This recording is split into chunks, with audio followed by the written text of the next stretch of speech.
আজকে ভিডিওতে চর্চা হবে ভবানী ভবনের সিভিক ভলেন্টিয়ার্সদের জন্য যে অর্ডার চেয়ে পাঠানো হয়েছিল নবান্নে ভবানী ভবন থেকে সিনিয়র আধিকারিকরা সিভিক ভলেন্টিয়ার্সের 3 মাসের একটি ট্রেনিংয়ের জন্য যে অ্যাপ্রুভাল নেওয়ার জন্য নবান্নে যে আর্জি জানিয়েছিল, এখন পর্যন্ত কিন্তু কোনো সিদ্ধান্ত নেননি এ রাজ্যের মুখ্যমন্ত্রী মাননীয় মমতা বন্দ্যোপাধ্যায়।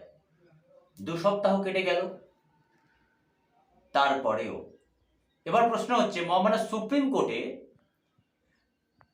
11 তারিখ নভেম্বরের যে হলফনামা দিয়েছিল রাজ্য সরকার, সেখানে পরিষ্কার উল্লেখ ছিল যে সিভিক ভলেন্টিয়ার্স নিয়ে যখন একটা বিতর্ক তৈরি হয়, বেশ কিছু প্রশ্ন উঠতে শুরু করে এবং মহামান্য সুপ্রিম কোর্টের বিচারপতি DY চন্দ্রচূড় তিনি রাজ্য সরকারের কাছ থেকে জানতে চান, বেশ কিছু প্রশ্ন জানতে চায়।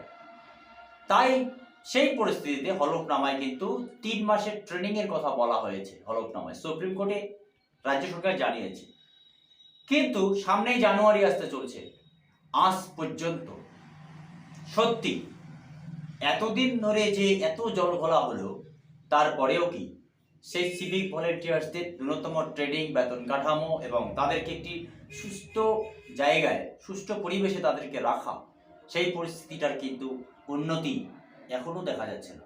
নাকি আশঙ্কা প্রকাশ করা হচ্ছে যে এখন পর্যন্ত মহামান্য সুপ্রিম কোর্ট যে কাছে যে হলফনামা দেওয়া হয়েছে, সেখানে আবার মিথ্যে বলেনি তো রাজ্য সরকার। এর আগে যে 2024-25 বাজেট হয়েছে, সেখানে রাজ্যের অর্থমন্ত্রী চন্দ্রিমা ভট্টাচার্য জানিয়েছেন যে সিভিক ভলেন্টিয়ার্সদের জন্য 20% কনস্টেবলের সংরক্ষণ, সে নিয়েও কিন্তু উচ্চবাচ্য বন্ধ হয়ে গেছে।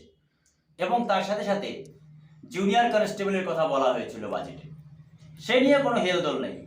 আশঙ্কা করা হচ্ছে যে এবার সুপ্রিম কোর্টেও কি সিভিক ভলেন্টিয়ার্সদের জন্য মিথ্যে বলেছিল রাজ্য সরকার।